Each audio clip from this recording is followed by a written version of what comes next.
जो free ration जो कर रखा, मैं इसके लिए भी कहना चाहता हूँ इसको भी पैसों में चालू कर देना चाहिए सरकार ने, क्योंकि पता नहीं कितने वोट हैं, मुस्लिम गांव हैं और उस गांव के अंदर 500 कुछ आवास बने और आवास बनने के बावजूद भी उस गांव में से एक भी बीजेपी का वोट नहीं है। ऐसा क्यों? मतलब कह लीजिए, आप हमारे दर्शक कह दीजिए लाइक शेयर सब्सक्राइब जरूर कर देंगे वो। हाँ, लाइक और सब्सक्राइब कर दीजिए। जो भी उन्होंने कहा वो कर दीजिए, बात खत्म। ठीक, धन्यवाद। दोस्तों, मैं दीपक स्वागत करता हूँ आपके अपने यूट्यूब चैनल कविराज पर। यूपी में जो बीजेपी की स्थिति रही है, जहाँ यूपी सरकार और मोदी सरकार जो 80 की 80 सीटें जीतने का दावा कर रही थी, वहीं यूपी में किस प्रकार से बीजेपी सिमट कर रह गई। बड़ी महत्वपूर्ण सीटें वो हार गई, जैसे अभी बताया जा रहा है, जैसे अभी हाल ही में चर्चा में अयोध्या की सीट वो हार गई। पश्चिमी उत्तर प्रदेश में बीजेपी का बहुत बुरा हाल रहा है। इस हाल के चलते लोगों में गुस्सा भी है। सरकार ये नहीं समझ पा रही कि ऐसा हुआ क्या। अभी जो सभा चल रही थी, प्रधानमंत्री नरेंद्र मोदी सबको संबोधन कर रहे थे, सभी दल बैठे हुए थे वहाँ पे। मुख्यमंत्री जी बैठे हुए थे, योगी आदित्यनाथ, और उनका चेहरा उतरा हुआ था। तो ये बात समझ में नहीं आई, क्या रणनीति उनकी गलत थी? क्या जिनको टिकट दिए गए वो लोगों को लुभाने में कामयाब नहीं रहे, या फिर विपक्ष अपनी बातों को पब्लिक के सामने रखने में कामयाब रहा? तो अभी इस विषय पर हम चर्चा करते हैं। हमारे साथ जय सिंह भारती जी है।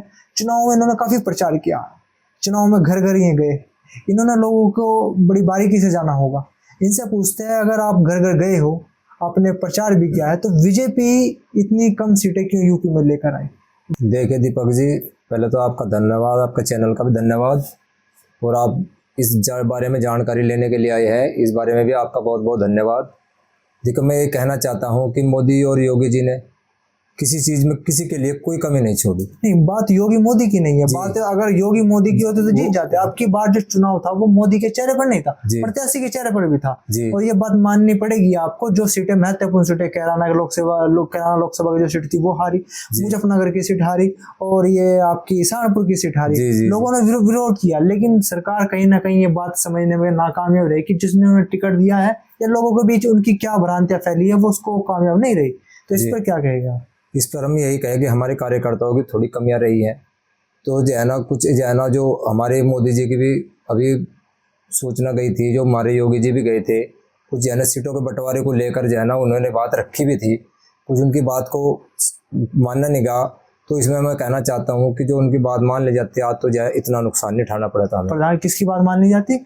जो योगी जी की बात मान लेते। ये बात अभी सामने चुनाव में फिर निकल के आई थी। चुनाव के समय भी जब ये कहा जा रहा था कि भाई योगी जी की बात मानी नहीं गई। अभी इधर देखा आपने, आपको इस बात में जानना होगा, इधर देखा सहारनपुर में, और ये जो उन्होंने तमिल राजपूतों की सभा हुई, ये काफी विरोध हो रहा था, जिस कारण राजनाथ सिंह भी आए, बिल्कुल योगी जी भी 2 बार आए, लेकिन वो उनको लुभाने में नाकाम रहे। सही बात करे आप। वो जो है ना, इतना अंदाजा ना मोदी जी को था, ना योगी जी को था, ना खुद हमें था। या फिर सत्ता में रहने वाली पार्टी को ये अहंकार हो गया था कि मैं जिसको भी लड़ाऊं वो जीतेगी। ऐसा कुछ नहीं था। इतना ऐसा रिजल्ट आएगा ऐसा किसी को भी उम्मीद नहीं थी, विपक्ष को भी ऐसी उम्मीद नहीं थी कि ऐसा रिजल्ट आएगा। उत्तर प्रदेश है जो तय करता है, प्रधानमंत्री का अहम भूमिका निभाता है, वो ही हाथ से निकल गया। जी। तो इसका क्या रिजल्ट रहा है? इसका तो सभी लोगों को दुख है, खुद मोदी जी को भी दुख है, और हमने को भी इतना दुख है, हम के बयान भी नहीं कर सकते। दुख बहुत है आपको, बहुत दुख है। लेकिन आपकी बात या मोदी जी की बात जनता तक पहुंची क्यों नहीं? क्या समस्या है? या पहुंची तो लोगों ने आपको वोट क्यों नहीं किया? बीजेपी पार्टी को हमारे लोग जो है ना जातिवाद में फंस कर रह गए, इसीलिए जातिवाद के चक्कर में हमने इतनी सीटें खो दी कि हम कल्पना भी नहीं कर सकते। क्योंकि मोदी जी ने इतना सोचा भी नहीं था कि लोग बाग इतना काम करने बाद ही जातिवाद के पीछे पड़ेंगे, इतनी उम्मीद किसी को भी नहीं थी। योगी जी ने उत्तर प्रदेश के लिए इतना विकास किया, इतना काम किया, निस्वार्थ निभाव से, ना जाति देख के ना धर्म देख का। सब जिन भाइयों ने भी ऐसा किया उसने अच्छा नहीं किया, क्योंकि अब क्या जो है ना, इनको सम्मान हमारे मोदी जी को, योगी जी को देना चाहिए था। जातिवाद छोड़कर, जातिवाद को एक तरफ करके, कैंडिडेट को भी एक तरफ करके, सिर्फ इनकी बार अगली बार से कुछ भी कर देते। अब की बार तो उनको जो है ना, हमारे भगवान श्री राम का मंदिर बना अयोध्या के अंदर, और उसके लिए भी यज्ञ में आहुति डालनी थी। अयोध्या वासियों ने तो खुद नकार दिया। अयोध्या से मतलब उनको, अयोध्या से बीजेपी की हार बहुत बड़ी हार है। आप सभी सीटें हार जाते यूपी में, लेकिन अयोध्या जीत जाते जी, तो जी। मान जाते। लेकिन अयोध्या जब आप हारे तो इसका मतलब विपक्ष ने मुद्दा बना लिया कि राम मंदिर बनाने से सिर्फ विकास नहीं होता। विपक्ष को तो मुद्दा मिल ही गया जब हमारी जनता ने, जहाँ भगवान श्री राम का मंदिर बना जो 500 साल के बाद बना, उसके बावजूद भी वहां की जनता ने उनको नकार दिया। हाँ, क्यों नकार दिया? वही तो, अगर इतना विकास वो किया तो तो नकारा क्यों? वो तो देखो माँ सीता जान की थी, माँ सीता जी निर्दोष थी। अयोध्या वासियों ने तो माँ सीता को भी घर से निकलवा देता। हमारे मोदी जी को तो कहाँ, योगी जी को तो कहाँ छूट डाला। यही बात अभी सोशल मीडिया पे चल रहा है, आजकल मीडिया पे भी चल रहा है कि अयोध्या वासियों को जो उन्होंने वोट करा उन पर लांछन लगाए जा रहे। उनकी क्या गलती है? उन्होंने तो जिसको अच्छा लगा उन्होंने वोट करा। नहीं, अच्छा लगना, जितना विकास अयोध्या के अंदर है, पूरे भारत के अंदर जितना विकास अयोध्या के अंदर हुआ, एयरपोर्ट देख लो, रेलवे स्टेशन देख लो। रेलवे स्टेशन हम खुद गए थे 22 जनवरी को, वहाँ उद्घाटन में भी थे। और जो है ना वहाँ जो आप दीपक जी आप वो देखोगे ना रेलवे स्टेशन, मैं गया हूँ, को गया हूँ, वो क्या है हो ना, तो कितना सुंदर बना रखा। और है ना एयरपोर्ट भी आप गए होगे, तो कितना विकास अयोध्या के अंदर हुआ। कैसी सड़कें, कैसी वे जो लोगों ने अफवाह फैला रखे कि लोगों ने जो वहाँ का जो सड़कें बनाई गई उनका मुआवजा नहीं दिया। अभी कल टीवी पर दिखा रहे सबको मुआवजा बराबर मिला हुआ। ऐसे कोई बात है, अगर मुआवजा ना मिलता तो पब्लिक जो है ना जब भी विद्रोह में खड़ी हो जाती। सबको मुआवजा भी है तो विपक्ष है ना ऐसी बातें फैला रहा, मुआवजा सबको बराबर मिला हुआ। अच्छा, अगर आप बात करें अभी जाति समीकरण की वजह से ही वो सीट गंवा के बैठे हैं। वहाँ पे देखा जाता है, और वहाँ के कैंडिडेट जो थे, वहाँ पे जो बीजेपी के कैंडिडेट थे, उससे भी कुछ लोग खुश नहीं थे। वही परिस्थिति यहाँ वाली, वही वहाँ वाली, वो यहाँ वाली। अच्छा, ये कैराना अगर लोकसभा सीट की बात करें, हम कैराना लोकसभा सीट के अंदर आते हैं, इसमें ऐसे क्या बना कि लोग बाग प्रदीप चौधरी जी को छोड़कर इकरा संजय के साथ आ गए और बड़ी भारी मतों से इकरा संजय जीती है। तो ये लोगों को सीधा प्रमाण जाता है कि प्रदीप चौधरी जी इस बार कमजोर थे या पार्टी की वजह से कमजोर रहे। क्या मामला था? नहीं देखो, कुछ कार्यकर्ताओं को हमारी भी कमी, जिसका लगन से काम करना चाहिए था। लोग बात सोच रहे थे कि भाई तो मोदी जी है, जीत ही जाएंगे। हर क्षेत्र में यही परिस्थिति थी कि जो है ना एक सीट से क्या फर्क पड़े, एक सीट से। और मैं कहना चाहता हूँ आप लोगों को कि जो है ना जब अटल जी एक सीट से रह गए थे तो कितना पूरी सरकार गिर गई थी, एक सीट से सरकार गई थी। और वही परिस्थिति यहाँ आज भारत के अंदर फिर दोबारा खड़ी हो चुकी है। 240 सीट देख है, जबकि सबसे बड़ी पार्टी है बीजेपी इस टाइम भारत के अंदर। और 240 अगर उत्तर प्रदेश में भी सही कर, उत्तर प्रदेश में ना ऐसा होना चाहिए था, बाकी जब कुछ राज्य में, क्योंकि उत्तर प्रदेश के अंदर भगवान श्री राम का मंदिर बना और योगी जी ने गुंडागर्दी और बिजली पानी सबको एक समान, सड़कें, कितने सुंदर वातावरण बना दिया उत्तर प्रदेश का। राम राज्य की ओर चल रहा उत्तर प्रदेश, राम राज्य की ओर। आपका लोगों का मानना है राम राज्य की ओर चला, परंतु विकास की बात आती है या फिर आती है बेरोजगार युवाओं की बात, वहां पर यूपी में हमेशा मात खाई है। यही कारण रहा है कि जो नौजवान युवा थे उन्होंने बीजेपी का साथ नहीं दिया, ये कहा जाता है। ये इस पे क्या कहेगा? देखो अभी पीछे पुलिस की भर्ती निकली थी, वो तो लीक हो गई थी। नहीं, अभी उससे पहले जो है ना भर्ती निकली थी, जिसमें हमारे भी खुद रिश्तेदार कितने गए। मेरा भतीजा उस पुलिस में लाइन में गया था। मेरी जो बिटिया है बिचले वाली, उसका ननंद का लड़का दरोगा बना, एक बना सिपाही। मतलब निस्वार्थ, एक भी पैसा किसी का नहीं लगा। जो गरीब के बच्चे गए, सिर्फ मोदी जी की सरकार में ही ऐसा हो पाया, नहीं तो ये हो नहीं पाएगा। अच्छा, ये जो यूपी में जातीय समीकरण रहा, जी, किस प्रकार का जातीय समीकरण? कौन लोग, या एससी लोग या ओबीसी लोग या जनरल लोग, कौन लोग हैं जो बीजेपी को वोट नहीं किया और जो बीजेपी से हटकर दूर हो गए? किस बात पर नाराजगी? देखो हमारी सीट के ले लो, हमारी सीट पर तो देखो आपने देखा है सभी ने, आप भी गंगों के अंदर रहते हैं, इसी कैराना लोकसभा में रहते हैं। थोड़ा हरिजनों को और जो है ना मुस्लिम को और जो है ना कश्यप समाज को, जो इसी कैटेगरी में आते हैं, ये इसी कैटेगरी में आते हैं। उसके बावजूद भी सिर्फ कश्यप समाज को छोड़ के बाकी जो आपको रिजल्ट देखा ही होगा। अभी एक गांव में अभी टीवी पर दिखा रहे थे कि एक गांव में 2500 पता नहीं कितने वोट हैं, मुस्लिम गांव है, और उस गांव के अंदर 500 कुछ आवास बने, और आवास बनने के बावजूद भी उस गांव में से एक भी बीजेपी का वोट नहीं निकला। ऐसा क्यों? तो कुछ भी नहीं, कारण तो यही रहा, अगर इंसानियत उनके अंदर होती, अगर उनके अंदर इंसानियत होती तो बीजेपी को वोट करते। क्योंकि उन्हें पक्षपात कर रहे, कोई हिंदू, कौन मुसलमान, कौन सिख, कौन ईसाई, सबको एक समान योजना ही दी, जितनी भी थी सारी योजना एक समान दी। जल्दी ज्यादातर मुस्लिम भाइयों का फायदा हुआ। कोई भी काम ले लो, कोई भी योजना ले लो, सबसे ज्यादा इन लोगों का फायदा है, उसके बावजूद भी वोट नहीं दे पाए।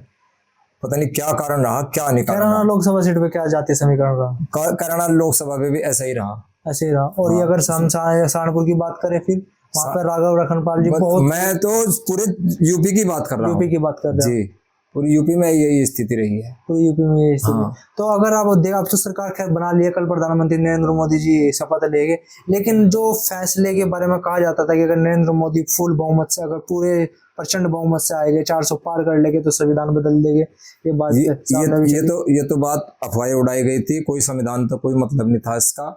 ये तो जो कुछ निर्णय इन्हें सख्त लेने थे, कुछ निर्णय ने सख्त लेने थे। इनकी इच्छा थी हमारे मोदी जी की कि मेरा भारत का हर नागरिक खुश रहे, कोई भी परेशान ना हो। ऐसी योजना जिस तरह चल रही है ना, इसी योजना पे चलना था ना आगे। तो लेकिन अब क्या निर्णय का क्या होगा? अभी उन्हें तो देखो, अब तो मोदी जी के ऊपर सब कुछ छोड़ रखा, क्या करना है क्या नहीं। वैसा तो उन्होंने कह दिया कि जाहिर जो मैं कड़े निर्णय लूंगा वो तो लूंगा ही, अब भी लूंगा, अब भी लूंगा। तो यूपी में फिर क्या स्थिति बनी? अब तो यूपी में तो आदरणीय योगी जी से यही प्रार्थना करूंगा कि जितने आवास योजना चला रखी है, और जो है ना आवास योजना है, आयुष्मान कार्ड है, कुछ ऐसी योजना है, उनको निरस्त कर दिया है फिलहाल के लिए। क्यों निरस्त?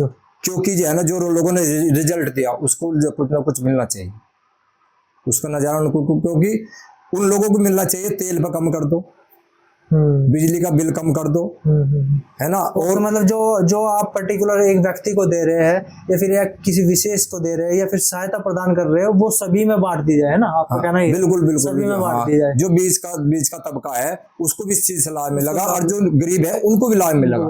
जो बिजली के बिल कम से, देखो बिजली तो सब यूज करते हैं, बिजली सब यूज करते हैं, तेल पानी सब यूज करते हैं, सब करते हैं ना, तेल भी सब यूज करते हैं। तो इससे सभी मध्य के लोगों को सबको लाभ मिलेगा, सबको लाभ मिलेगा। बिल्कुल बिल्कुल। मैं तो चाहता हूँ कि चाहे कि इतने विधानसभा का चुनाव आवे, 2-2.5 साल रह गए इसके, तो जैसे ही इसका चुनाव होगा, इससे पहले उसके बाद अगर लोग बाहर रिजल्ट अच्छा देते हैं तो दोबारा योजना चालू हो जाएगी। ऐसा कुछ नहीं है, गरीबों को तो दोबारा मकान बन जाएंगे, ऐसी कोई बात नहीं है, सबको लाभ हो जाए। और जो फ्री राशन जो कर रखा, मैं इसके लिए भी कहना चाहता हूँ, इसको भी पैसों में चालू कर देना चाहिए सरकार ने, क्योंकि जब पैसा आना शुरू होगा तो इधर तेल पर कम कर दो, बिजली के बिल पर कम कर दो, इसमें क्या दिक्कत है? सबको लाभ होगा ना, उन सबको लाभ होगा। ठीक है। अब जो समझो चुनाव के नतीजे आने थे वो आ चुके हैं, जिसकी सरकार बननी थी बन चुकी है, जिसको जो कैंडिडेट जीतना था वो जीत चुका है। अब क्या ना लोकसभा से इकरा संजय जीत चुके हैं। जी जी। आप उनसे क्या अपेक्षाएं करते हैं? अब अपेक्षा देखो, आने वाला टाइम बताओ क्या अपेक्षा, हम क्या अपेक्षा कर सके उन लोगों से। देखो, अब वो आपके मतलब अब वो सांसद है जी, सीधी सी बात है, सांसद कोई पक्षपात तो होगा नहीं जी, पक्षपात होना भी नहीं चाहिए जी जी। आप उनके साथ थे, आप वो सांसद है, तो आप उन हमें तो देखो दीपक जी, हम तो सिर्फ राष्ट्र के ही लिए समर्पित है। हम तो राष्ट्र के लिए काम करें, अपने लिए कभी हम काम नहीं करते, ना कभी करा ना करते। राष्ट्र के लिए काम करेंगे जब तक भी जीवन रहेगा हमारा।